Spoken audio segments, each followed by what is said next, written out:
Revisi Peraturan Menteri Perdagangan atau Permendak Nomor 50 Tahun 2020 menjadi Permendak Nomor 31 Tahun 2023 sudah ditetapkan dan berlaku di Indonesia. Menteri Perdagangan Zulkifli Hasan mengatakan kebijakan ini akan mengatur kesetaraan dan keadilan bagi pelaku e-commerce di tanah air. Salah satu poin aturannya adalah melarang media sosial berperan ganda sebagai e-commerce. Adapun di Indonesia yang menjalankan praktik seperti ini adalah TikTok dengan fitur jual beli online TikTok Shop. Sehubungan dengan kemungkinan TikTok Shop ditutup di Indonesia, Zulkifli Hasan menyatakan TikTok Shop akan diberikan waktu seminggu untuk mengurus izin dan dalam keterangan resmi TikTok pada Selasa 26 September 2023 disebutkan bahwa terdapat 6 juta pelaku UMKM lokal yang berjualan melalui platform tersebut. Izin ya contohnya TikTok Shop. Jadi apakah langsung ditutup sampai dia mengantongi izin atau masih boleh beroperasi? Tidak boleh lagi. Tidak boleh lagi, mulai kemarin, tapi kita kasih terus seminggu. Oh jadi dikasih ya, waktu. ini kan sosialisasi namanya. Besok saya surati itu, kita surati. Jadi nasib UMKM kan mereka mengklaim ada 6-7 juta UMKM lokal nih. Nah, itu tinggal pindah aja udah banyak tuh. Banyak tuh, online ada e-commerce ada, kenapa susah? Ya, oke. Pak izin berarti mereka masih boleh beroperasi selama seminggu sembari mengurus izin ya? Harusnya nggak boleh lagi, tapi kita anggap aja belum dengar. Ya, izin Pak. Ya kalau belum dengar kan keterlaluan lah ya. Oke. Regulasi baru yang menjadi pedoman aturan main e-commerce di tanah air ditetapkan dalam Permendak Nomor 31 Tahun 2023 yang merupakan penyempurnaan Permendak Nomor 50 Tahun 2020. Aturan baru ini mengatur penetapan harga barang impor masuk e-commerce minimum $100 Amerika Serikat per transaksi. Menteri Perdagangan Zulkifli Hasan menyampaikan aturan ini dibuat agar produk lokal tidak kalah saing.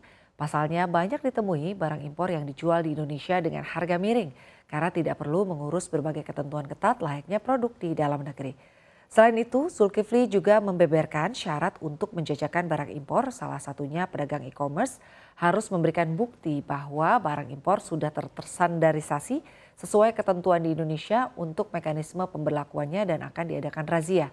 Dengan demikian, barang-barang yang dijual di platform online tetap menjalankan aturan yang sama dengan produk di toko offline.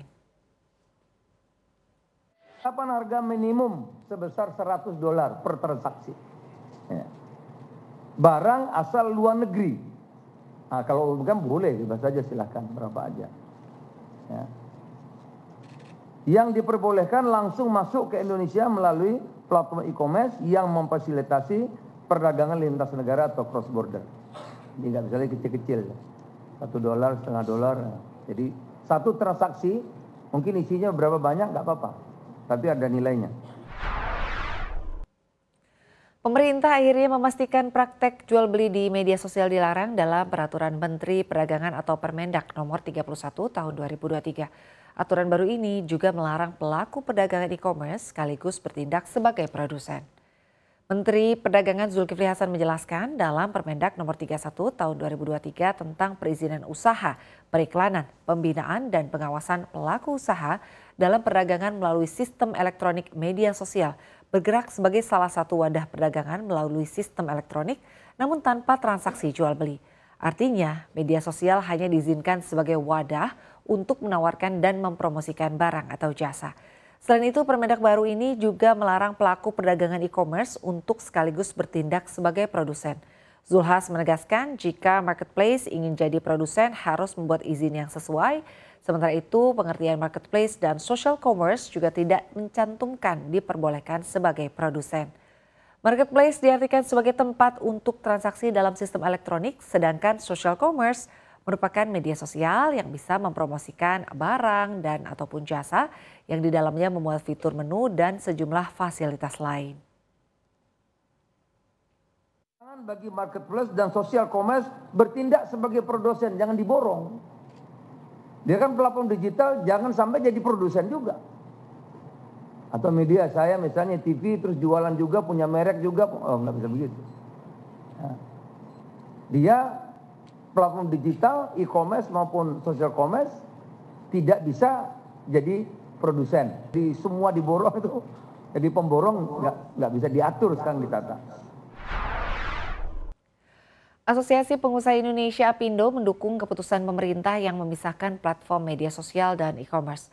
Ketua Umum Apindo Sinta W. Kamdani mengatakan iklim persaingan usaha yang sehat, adil dan tanpa keberpihakan merupakan hal yang tepat.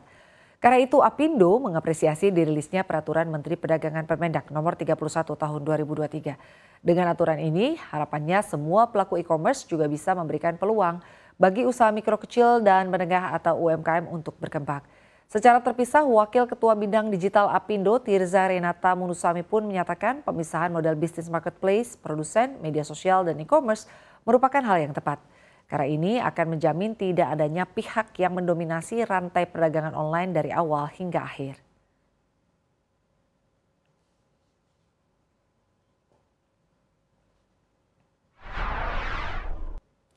Kementerian Koordinator Bidang Kemaritiman dan Investasi pelarangan TikTok Shop di Indonesia tidak akan mengganggu investasi perusahaan China tersebut di Indonesia, di mana Menteri Koordinator Bidang Kemaritiman dan Investasi atau Menko Marves, Luhut Binsar Panjaitan menyatakan dirinya sudah bertemu dengan Chief Executive Officer atau CEO TikTok, Shou Chi Chiu. Dalam pertemuan tersebut, TikTok mengaku memahami kebijakan terkini di Indonesia. Luhut pun menegaskan pemerintah tidak melarang keberadaan TikTok di Indonesia, tetapi meminta agar platform media sosial dan e-commerce dapat dipisah. Sementara itu, menurut Badan Koordinasi Penanaman Modal atau BKPM, izin TikTok di Indonesia hanya sebagai media online, bukan toko online. Sehingga keberadaan TikTok Shop memang tidak sesuai ketentuan di Indonesia.